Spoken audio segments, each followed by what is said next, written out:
We're live.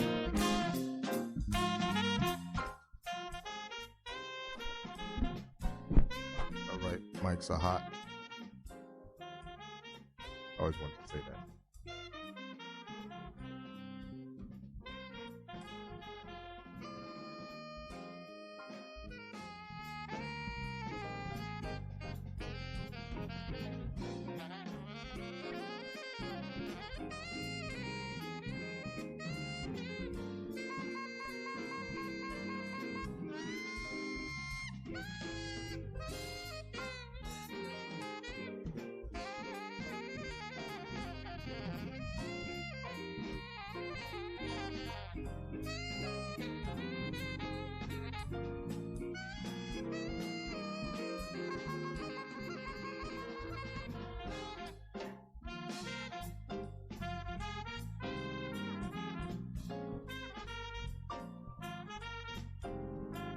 I'm ready. Where my Tupac?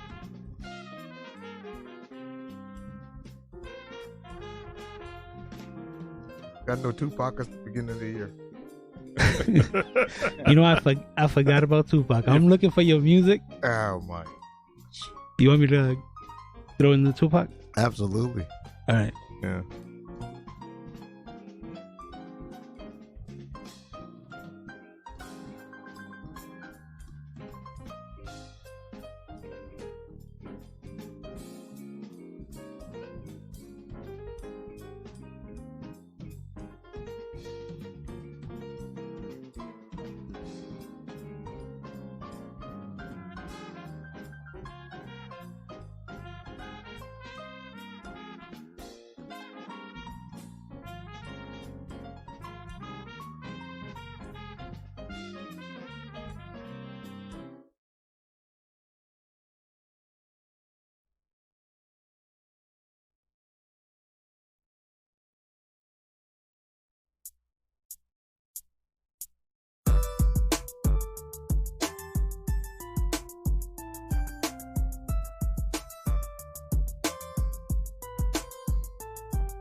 Mine's, oh, there it goes.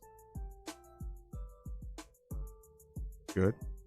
Today is Monday, January 6th, 2020, and this is Urban Talk Radio 103.5 FM WNHHLP, where you will hear conversation, information, education, inspiration, motivation from the American urban perspective. I'm your host, Shafiq Abdussabur, and my co-host is Kingsley Osei. And today on Urban Talk Radio, we will have coming up later on the show, Minister Edwin Muhammad. He's a community leader and he's a minister of the Nation of Islam. He will be educating us and informing us and enlightening us on incarceration and some of his experiences in incarceration. Our show topic today will be talking Black incarceration. You can join the conversation on Facebook at Bold Minds and Twitter at Bold Minds. You can also stream this show live on your smartphone or computer by logging on to newhavenindependent.org. And they call us on any number? And they can call. No, there's no call in today. We'll get to a call in, but we got to see how y'all behave out there before we start having folks call in. Folks want to call in and you say you've got a question and then they want to have a comment. And then they want to try to run the show. So we got to get folks educated on that. So Happy New Year to everybody out there. We hope that you have an enjoyable trip with us this year on Urban Talk Radio. This is our first 2020 show. Kingsley, how was your New Year? My New Year was fabulous, man. I'm just happy to be here.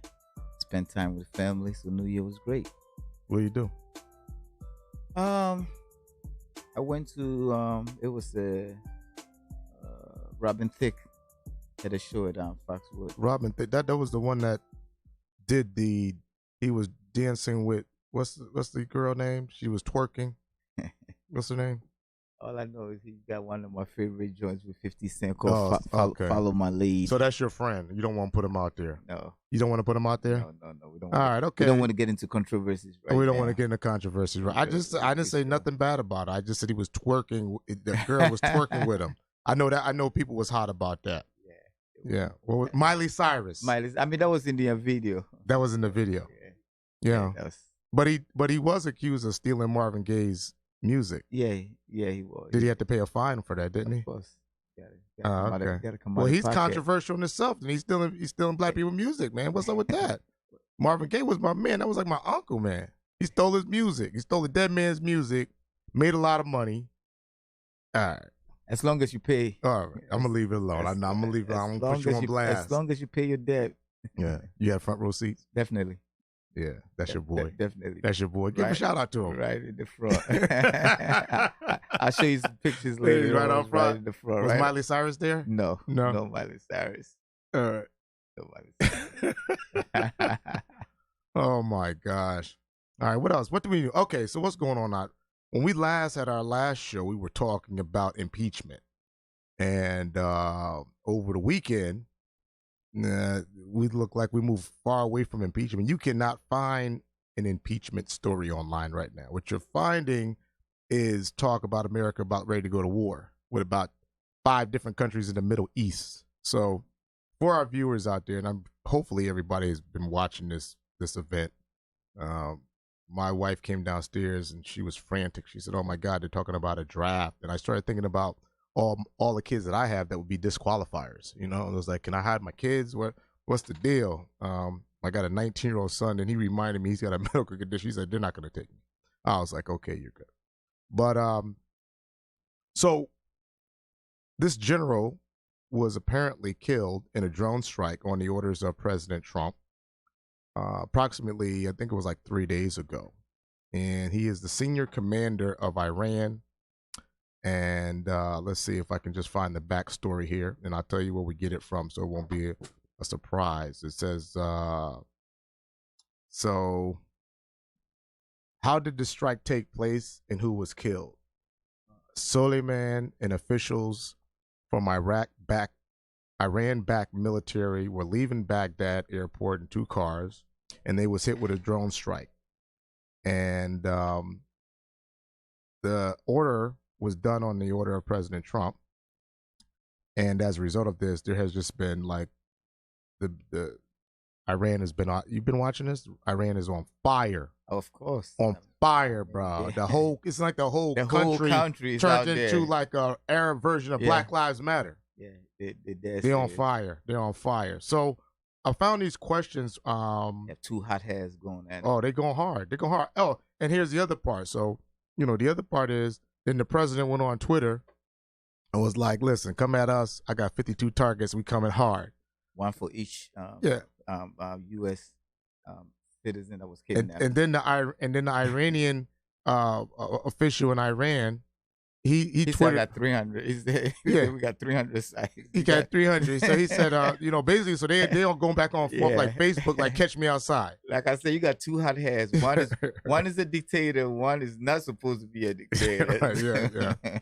So we're gonna see how this play out. But it says, here were some questions.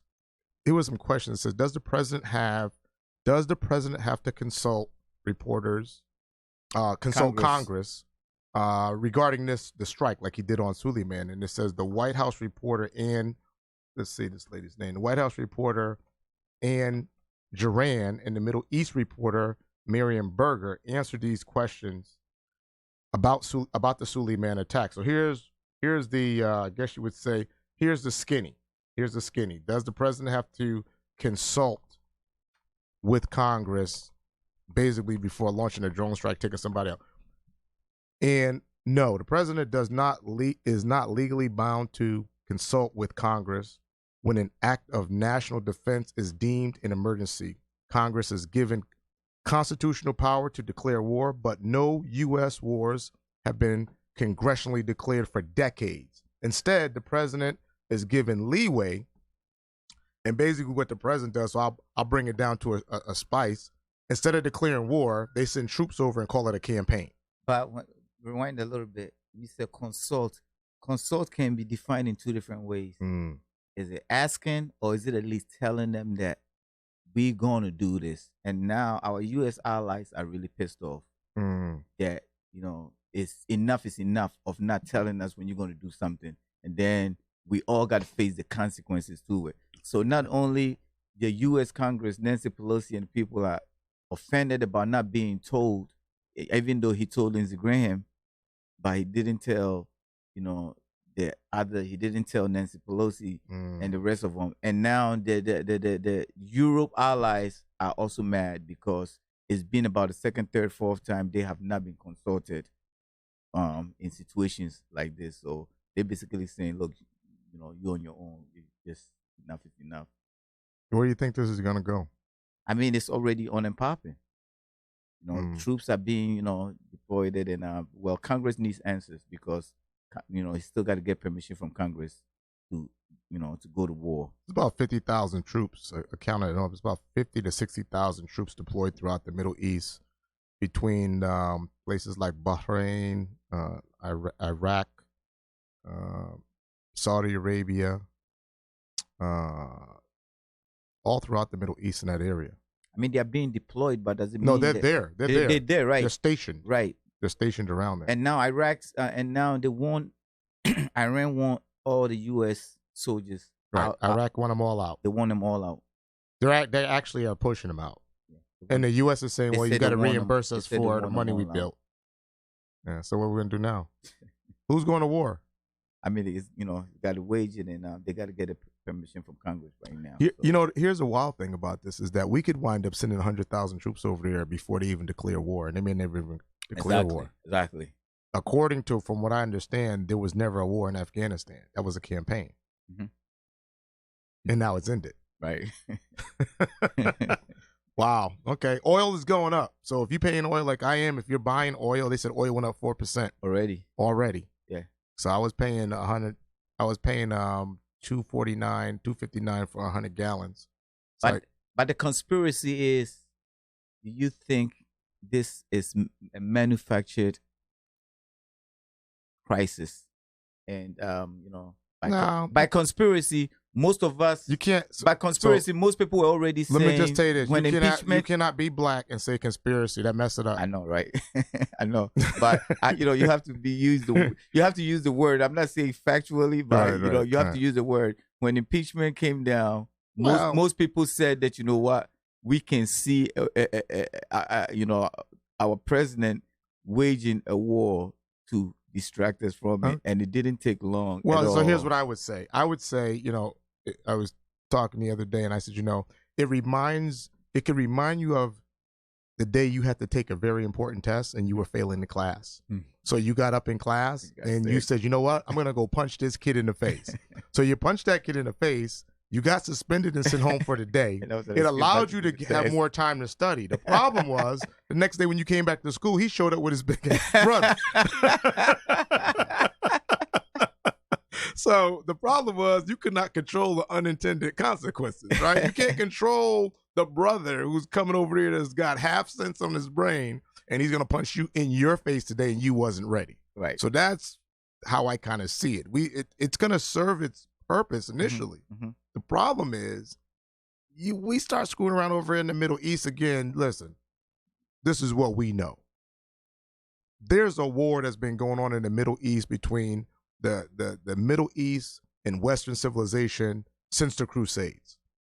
They've even said themselves that Iran has been fighting for the last 15 years, but we know better. They've probably been fighting for the last 150 years. America's only about 250 years old. So what do we know? I mean, you can't just take a guy that, he spent his whole entire Christmas with his family. He drinks, 6 Rolling Rocks a week. We got all kind of Netflix and nice heat and all this kind of stuff. You're going to throw me on a bus, throw me on a plane. You're going to drop me in the middle of a desert at 119 degrees.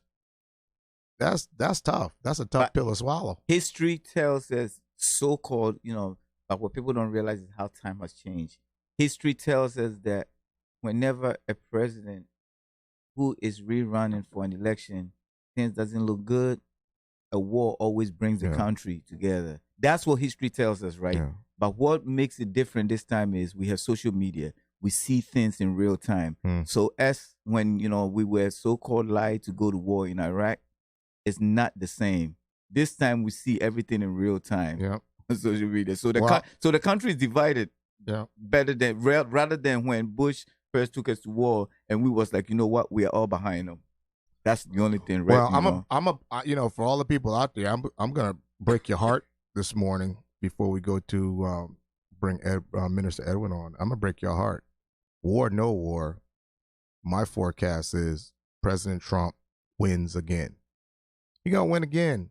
There you go again. Even with the announcement of the drone strike, he's raised more money. Even with the call for impeachment, he has raised more money. A lot of the people that support President Trump are die-hard patriots, like my cup here. But when you say he raised money, depending on where the money is being raised. It's easy to get a couple of billionaires to give you a real big check. Okay, here's the deal. And that's different from getting small checks. Here's the deal, Kingsley. Donations. If I need $3 billion, I don't care where it came from. I need it. I got to pay a bill. I understand that. Right? So he's getting the money. I understand that, but that doesn't necessarily equal to, Do you think he'll win? What? You think he's going to win in November? I mean, I'm reading a breaking news right now. John Bolton said he's prepared to testify in Senate trial if subpoenaed. All this stuff matters. That, this stuff matters. They've done a pretty good job putting a seal on everything that needs to come out as the truth. And the more he have allies now willing to come out, he's been successful getting to his seal. So little things like this. Do you think he's going to win in November? Do you remember when Colin Powell came out and endorsed Obama? You remember that? Yeah, but those are two black guys. No. They're two black guys. But you remember Colin Powell was the Secretary of State under Republican. I remember. So it was such a big deal that he came out and said, you know what, I am endorsing a black man for president because I think that was right. Not just because he's a black man, because I think he's the right choice. Also, you never know what can change. So you saying that President Trump needs Al Sharpton to endorse him? I didn't say all that. I didn't. Oh man, he got a lot of black. He got some black pastors. He got Kanye for the right price. Listen, Al is there. Oh, shots fired! Hey, listen, he got Kanye. Fired. He got Kanye. Okay. He's got Kanye, man. All right, let's get this show. Kanye started. just got a tax free for his church. That's okay. Kanye about to be a minister while y'all playing. He's gonna be bigger than Billy Graham. They're gonna call him Graham Cracker. All right, listen. This is Urban Talk Radio 103.5 FM WHHLP. I'm Shafiq Abdussabur with my co-host Kingsley Osei. And if you're just joining us today on Urban Talk Radio, you can join this conversation by going on to Facebook at Bold Minds and Twitter at Bold Minds. And also remember, you can stream this show live on your computer or smartphone by logging on to newhavenindependent.org. In the studio with us today is our guest, Edwin Muhammad. He is a community leader. He is a minister in the Nation of Islam. Sometimes people say, oh, such and such is a good brother. His brother's a serious leader, for real. You can feel his presence everywhere he goes. Good family man. I only got praise for you, brother, and I appreciate you coming on to the show today. Our topic is Black incarceration, which I think is a real needed topic to be discussed because there's so much out there now. The term that I can tell you I personally dislike, which is second chance. I think it's when I hear the word second chance, I think of when I was used to go to St. Aidan's, and I was at the time, I think I went into 5th grade, and all of the books still read at that time. That's 1976 or something. All of the school books still had Negro.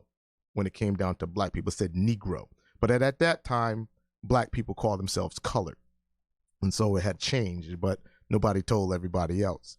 And so when I hear these terms like second chance, ex-offender, ex-con, to me, there's just words that people use to further marginalize other people's status in society so that a group of folks can continue to benefit over other groups. But that's just my opinion. Brother Edwin Muhammad, welcome to Urban Talk Radio. Thank you. Assalamu alaikum. Wa alaikum assalam. Sir, I understand what you're saying. I have a problem with all of those terms. Rehabilitation, re-entry. All of these terms are problematic. Okay, first of all, prison. My experience There you go. in the American prison system is really not unique, because when you look at it, tens of thousands, hundreds of thousands of young black men are maneuvered into a life of crime at a very, very early age. Prison has become, you might say, a rites of passage for black men. But who made that? So, They got a new term for them right now. They call them return citizens, right? Yeah, but is that a new term? I liked what he said though about the, because growing up in the hood, man, it's real. Brothers like, yo, man, I did a bid. I did it standing up. I did it on top of my head. It's all these different terms like, yo, man, you know what I mean? The fact that I went to jail means I didn't snitch. And so now I've got like he's saying, like this stripes. Is that what Well, yeah, you could call it that. But this is what it has evolved into. Yeah.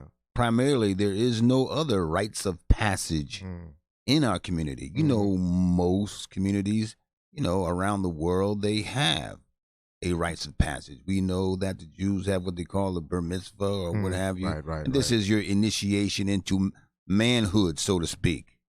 In the black community, there is no such thing other than prison. All right? I mean, it's a sad commentary, but this is what it has come to. Okay? So, why is this? How is this? And how can we avoid or circumvent this? This is what we have to sit down and plan as a people, as a community.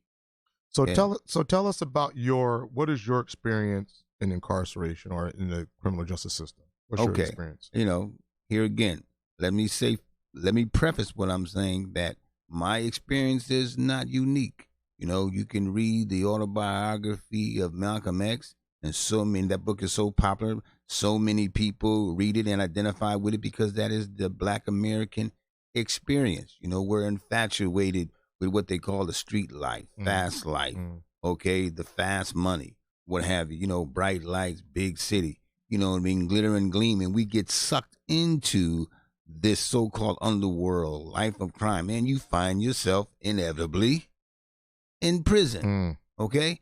But here again, my experience was not unique, but the prison that I found myself in as a young man, okay, which was at that time the state prison, okay? Now it's called Cheshire Reformatory, but at one time it was a state prison. They bought that notorious North Block.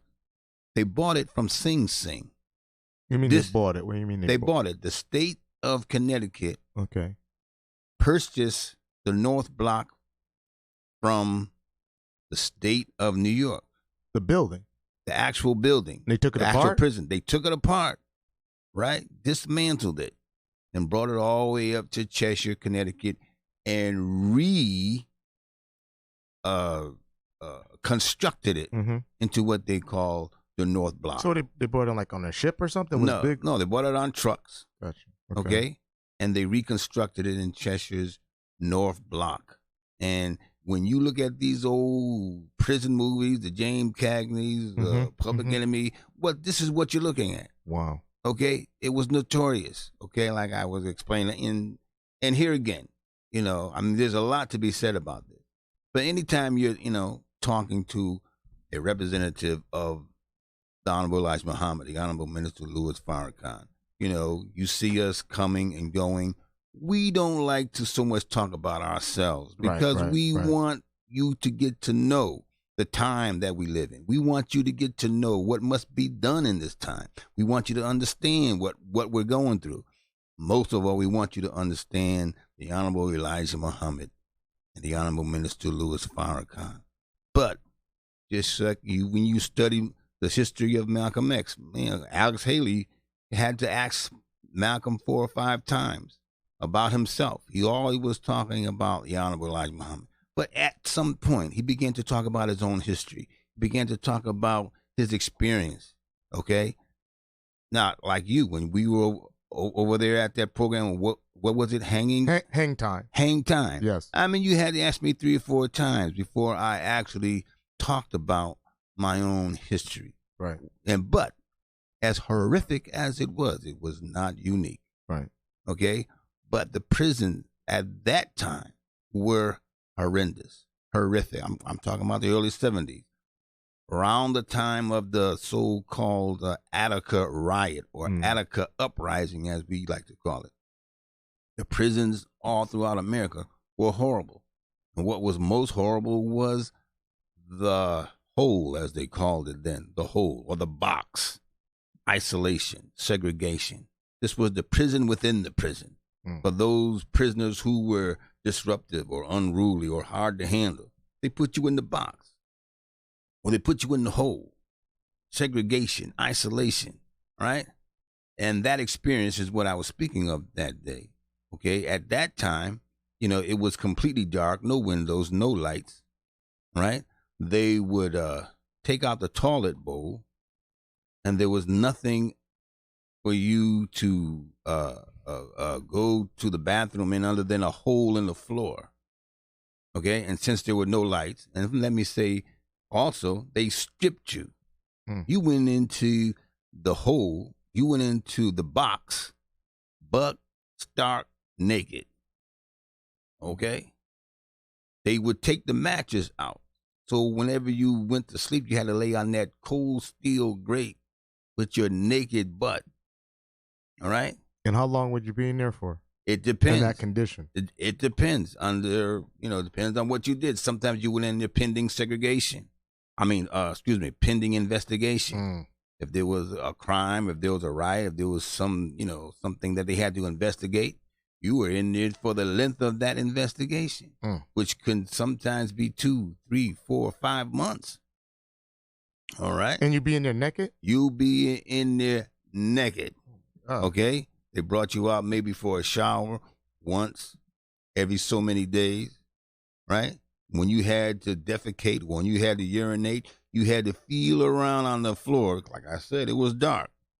You had to feel around on that floor until you felt your own defecation. And this is how you knew where to relieve yourself. All right? This was a horrific experience, okay? And you come out of there angry. You come out of there so infuriated as to how you were dehumanized. If you got out, by the time you were discharged or paroled, you had pent up anger, frustration, fury, that if you just at the slightest provocation, you found yourself being back in prison again. Okay? So some people might, listening, some of our listeners would say, that's 1972. It's obviously, a very horrible condition to be in. And now we are in 2020, where they would say, well, you can't even take the toilet out anymore. Everything is all automated, et cetera, et cetera. So the question would be, those conditions certainly do not sound like conditions that rehab a person. But then recently, let's say in the last 5 years, there's more state-of-the-art prisons and jails, and people are coming out, and it seems like they're still struggling or adjusting to be rehabbed. For instance, there is some information out there that says that within the first year, if the person coming out of being released from incarceration is able to survive their first year on their own, they're likely to not go back to prison, right? But if they don't get it together within the first year, they're more likely to go back and serve more time or reoffend. So the question becomes, is rehabilitation possible? I mean, obviously it is, right, to some degree, because there's people that never go back to prison. But is there some secret? Is there some insight? Because everybody that seems to have an opinion about how to keep people out of prison are people that never been to prison. Right. True. That's true. You know what I'm saying? And this is the whole problem which I have with the term rehabilitation, reentry. First of all, young black men have never been allowed to enter the economy, the mainstream economy in America in the first place. So to use the term rehabilitation presupposes that you were already a part of the American economy, which you were not. All right? We have been locked out of the real wealth of this country, the real economy of this country since our sojourn here, going back to 1619. All right? No, we have to be habilitated. Now, okay? Now, somebody would say, hey, listen, I get it. Black people have been locked out. But when you have, I don't know, young black male decides, for whatever reason, drops out of high school, gets involved in drugs, does a street robbery, snatches somebody's pocketbook or something to that degree, it's kind of like, well, you're locking yourself out of the system now, right? You didn't get an education, so you locked yourself out. Most recently, about 2 years ago, I met with one of the directors of the prisons, and they said that the prison in Connecticut prisons, gives out the largest number of GEDs in the entire state. So that means that folks are not finishing high school and then they're going to prison. And then they're kind of like in prison. I use what you said, which I totally agree with. It's kind of like in prison. Now I got this rites of passage and I've kind of broken into this kind of grow up stage. Like, oh, shoot. Maybe I should get this high school diploma because I'm going to need this, right? Because I'm getting ready to go get a job and do this thing. But something's missing, obviously, prior to that. Right. I mean, that's an indictment against the educational system of America. If these people have the potential to graduate from high school, but they only somehow manage to graduate while they are incarcerated, that's an indictment. Okay? Why didn't they graduate when they had the chance in high school? And I'm a product of that. All right? I got my high school diploma, GED, while incarcerated. Okay? When I found out that I can go to a school release program, right? School release program where they come in, they get they bring a bus to the prison and they get, a bus load of inmates and bring them to a community college somewhere nearby. I was able to, attend school in prison. And they told me, if you get a certain grade average while you are here in the prison, you are now eligible for the school release program. All right? For the first time in my life, I was a straight A student. Okay? Straight A student. All right? Where I was in high school, I did enough just to get by. All right? But now here, while I'm locked up, incarcerated, I'm reading every book in the prison library. I'm going to the college, right? And I'm getting straight A's. And now I'm eligible for the school release program. I knew a young man, or he was a young man when he went to prison. I was only 5 or 6 years old. This is one of the biggest inspirations in my life. When I was 5 or 6 years old, he committed murder, right? When I was 5 or 6 years old. Forgot all about this man until I went to prison. And I went to prison as a teenager. He was still there. All right? But he had became a doctor while in prison. Wow. I thought he was the actual prison doctor coming from the outside. But he was an inmate. He learned medicine right there in the confines of his own cell. And he was a doctor. Now, this shows, the human potential that is wasted. Yeah. Okay. And this is just one. And you hear talk of all these, jailhouse lawyers and what have you. I mean, you can go down the list. Many, many, many, many people. When you're there 24 hours a day, you have nothing to do but read, study. I mean, you become, the person that you could have become out in the street. You become that person. Right. But why didn't you? Why didn't you? That's what we need to look at. Why aren't these young men realizing their potential while they are out in the general population? Kingsley. Well, first of all, I would like to give a shout out to Louis Reed, who's the national organizer for CAP 50. He's really involved with what they're doing, getting people out of jail that's been incarcerated for the past 20 years. The law that was signed with Trump. With who? with your boy. With who, boy? Your boy. President Trump. 45. He signed criminal justice reform bill. Yeah. That's what. Bruh. Yeah, that's what I'm talking I'm about. just saying. I mean, it took Congress to make it happen. By the way, Took the president. Put that it on was the table, that was not an executive. All right. That was Congress. So, but in every city, I believe there is some type of reentry programs, and in Bridgeport. But here's the thing: we keep hearing the reentry. In Bridgeport, we have the Myra program, Right. Mayor's Initiative for Reentry Right. Affairs. In New Haven, I don't know what you guys have here in New Haven. We've got Project Longevity. We've got Hang Time. We got Project Longevity in Bridgeport. Yeah. So we got the mayor's got in the mayor's office. They have a mayor's thing. But here's my question to both of you. We get it. My question is, one in there is a group of people. A lot of times they're Black, Hispanic, Latino. They say, why is everybody that doesn't look like me making decisions about my reentry, about my incarceration, about my thing? And all the programs normally that we mention sometimes are all government-funded programs, state-funded programs, which is government, or federal-funded programs.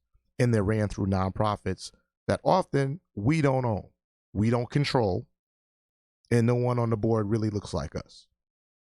What are we going to do? Is there hope that Black, Hispanic, and Latino people can take accountability for their own community around this issue of incarceration and return? That's what I call it. I'm going to call it incarceration and return. Well, this is the problem overall. It's not just the problem of incarceration. This is the problem of the Black community in general, right? The jails are pristine, state of the art. Jails, prisons are the new housing program in America. All right, they're not building any new projects or any new low-income housing. They're building prisons. This is the future that they see for our youth. This is the future that they see for our children, our great-grandchildren. We have to be the kind of people who take control of our future. It's called self-determination, all right? We don't control the politics in our community. We don't control the economics in our community. We don't control the education in our community. We have no control whatsoever. So we have to take control. We have to seize control. We have to snatch it from the jaws of defeat, so to speak. We have to do this. No one is going to give it to you. We have to produce a generation of Black youth who want control, right? Instead of being controlled by others. We don't decide what our children learn in school. We don't decide none of these things. When are we going to produce a generation who want control? Like every other civilized, independent nation in the world, they control their destiny, right? This is the type of education that we need to teach our children. Take control of your life. Take control of your destiny. And you will see an entirely different people if this was to take place. Do you think the alternatives are there when you guys come home? In your opinion, presently? Excuse me? Do you think there is opportunities set for you guys when you come home? I mean, look, America... Now better than ever. America is full of opportunity. There are so many opportunities here in America that you will not see in other parts of the world. But if you are not oriented, or if you are not taught how to take advantage of these opportunities, then the opportunities can be there and stay there, but you will not be a part of it. I mean, buildings are going up. I mean, we are a people who suffer in the midst of plenty. Okay, surrounded by wealth, surrounded by opportunity, but yet and still we remain impoverished. Why is that? I say knowledge, just lack of knowledge yourself. Absolutely.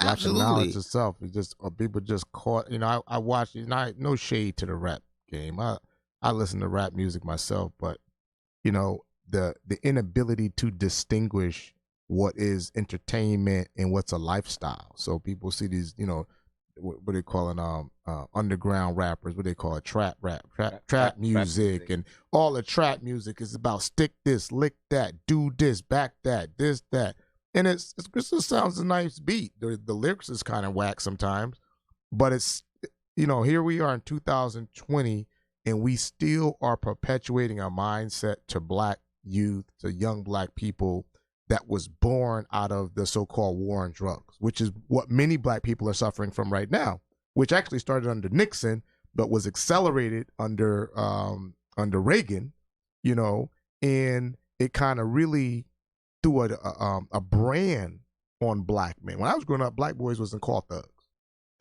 Thugs did not exist in 1970, 1980. Nobody was calling nobody a thug. Now it becomes, you a thug automatically. Oh, he's black and probably dark skinned. Labeled a thug. Yeah. So it's like we're playing into. My concern is, Minister, is that we continue to play into this thing. Of course. And that continues to retard our ability to produce that generation, or that generation in large numbers that you're referring to. Absolutely. And so part of that is, like I said, we are maneuvered into this lifestyle, this mindset. In the Bible, Jesus is quoted as saying, as a man thinketh, so is he. So the predominant thought that is in your mind, that's right. That is what you become. That's right. Thought shapes matter. And, when you hear that thought, coming at you, over the airwaves, 100 times a minute, and then this is what you eventually become. So we have to change the narrative. We have to change the thought pattern. And when you begin to change the thought pattern, the narrative, you're going to see a different product. Okay.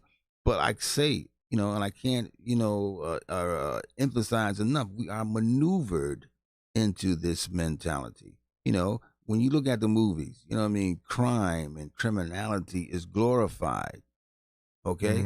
All of this pimp lifestyle, all of this stuff is glorified. Okay? And so, the young black man, he wants to be Nino Brown. He wants to be Scarface. Yes. He wants to be John Gotti. You know what I mean? And that desire to be, the top dog in the criminal world eventually lands you in Godfather prison. Harlem. Right. But yeah, the Godfather of Harlem. Now look at this. The Godfather of Harlem. All right? These things are glorified, and they're reinforcing that mindset for another generation. Yes. Okay, yes. But when you look at it, look at the history of it. Okay? You had mentioned about how these prisons are pristine and state of the art. When you go back to the crime wave of people like Pretty Boy Floyd, the crime wave of Machine Gun Kelly and Babyface Nelson. Okay, these guys were bank robbers and they terrorized the Midwest during the 30s. But technology came around. They were able to do this primarily because there was no such thing as the police radio. When the police radio was invented, that brought an end to Pretty Boy Floyd and Machine Gun Kelly and Babyface Nelson, who were kind of like the Robin Hoods of their day, because why? Technology. Now, in the early 80s, the technology took another boom, man, and while you was able to, sell drugs, on the corner, what have you, but the surveillance apparatus and all of the technology that allowed them to zero in on what you were saying and what you were doing and what you were talking about. This is where the prison population exploded. Okay? Technology, advancement. You know what I mean? You can't beat it. Well, all right? Talking about, I think you mentioned about, waking up. There are people right now that, particularly in our community, that go out and commit shootings and then go on Facebook and literally like post all the clues that they did it on Facebook. That's the new generation. On Facebook, just to get a rap. Like literally. And so law enforcement agents, all they have to do is just go on the Facebook page and be like, okay, yep, that was him. Did it. All right, listen, our show's coming close to an end. Today, this is Urban Talk Radio 103.5 FM, WNHHLP. I'm Shafiq Abdussabur with my co-host Kingsley. But just to before we sign off on that, it's very important that we give information as to if anybody's seeking help in regards to this matter. I believe in every city, every mayor's office is tackling this issue. Have some type of initiative. In Bridgeport, they do have the the Mayor's Initiative for Re-Entry, which is called Myra. Do you do that program? No, but actually it's in the Okay. it's in the same. I mean, it's Yeah, it's part of, that's what Mayor Joe next thing, Ganem. I know Joe. my brother's keeper. He's definitely initiative. committed to that. Yes, he is. To that reform. And So if you call the main desk, you can be referred to it. And the mayor is definitely committed to that program. And then in New Haven, we have, program that I run in New Haven is Hang Time New Haven. And our next session is going to be January the 22nd at 530 109 Legion Avenue at Continuum Care. And we go once a month we go once a month that we have our session. And then Bridgeport has it, a Hang Time in Bridgeport, which is every Tuesday. So we'll get that information out on our website. So that I would like to give a shout out to some of the guys regards to this same topic that I was hanging out with at a cigar lounge over the weekend. Big shout out to my dog Roland Woodley, who's been home and he's doing very well working with Domus. Shout out to my man Damian Walker, who just came home from doing a whole lot of time and doing well and talking about giving back to the community by working with the youth. So over the weekend I was hanging out with some of these guys and not trying to turn the life around, but I have turned it around and trying to talk to our youth to make sure that they don't follow the same footsteps that they did in the past and giving back to their community.